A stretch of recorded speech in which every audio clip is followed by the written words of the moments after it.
La croissance mondiale reste dynamique, elle est sur des rythmes proches de 4% depuis la mi-2017. En même temps, cette stabilité apparente cache des évolutions contrastées. On a par exemple la Chine qui a eu un très bon début d'année et qui est en train de décélérer. Et à l'inverse, on a la zone euro qui a beaucoup déçu sur le début d'année et qui semble réaccélérer vers des rythmes proches de 2%. Alors aux États-Unis, on a une croissance qui reste forte et qui accélère même. On n'est pas loin de 4% aujourd'hui. Ça devrait continuer puisqu'on a toujours l'effet bénéfique des mesures de relance budgétaire qui ont été mises en place par Donald Trump. Cette croissance forte permet au taux de chômage de baisser. On est passé sous les 4%, c'est-à-dire qu'on a retrouvé les points bas de 2000. Et la bonne nouvelle, c'est que cette baisse du chômage ne provoque pas pour l'instant d'accélération notoire ni de l'inflation ni des salaires. Et donc ça permet à la Banque centrale de continuer à remonter ses taux d'intérêt de façon assez graduelle, ce qui évite de repeser sur l'économie. Seule ombre au tableau aux États-Unis, en fait, c'est le secteur résidentiel.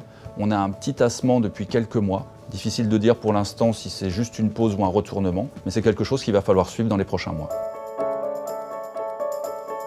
Pour nous, ce qui explique le comportement assez décevant des marchés sur les derniers mois, c'est l'apparition d'une multitude de risques, en particulier de risques politiques dans de nombreuses zones. On a un risque important en Italie. En effet, on a un gouvernement aujourd'hui fait d'une alliance entre la Ligue et le mouvement 5 étoiles qui a fait des promesses électorales très importantes. Donc c'est délicat parce qu'on a un niveau de dette qui est déjà très élevé, à 130% du PIB. Et donc toute mesure de relance budgétaire sera sans doute mal vue de la Commission européenne, potentiellement aussi mal vu des agences de notation, et donc on pourrait avoir une baisse de la notation de l'Italie. Et donc c'est un risque qui est important. Il va falloir suivre très précisément dans les prochaines semaines les premières indications sur ce que pourrait être le déficit budgétaire 2019 de l'Italie. Autre risque important en provenance des États-Unis, c'est la guerre commerciale. Autant on a eu des bonnes nouvelles avec un début d'accord avec le Mexique et la zone euro, autant ça reste très compliqué entre les États-Unis et la Chine, où on a des premières mesures de hausse de barrières douanières, d'autres mesures qui pourraient s'ajouter avec des menaces régulières de Donald Trump. Donc c'est un élément à surveiller et qui est d'autant plus sensible qu'à l'approche des élections de mi-terme qui s'annoncent assez mal pour Donald Trump, celui-ci peut être tenté de jouer sur cette corde qui est très appréciée par son électorat.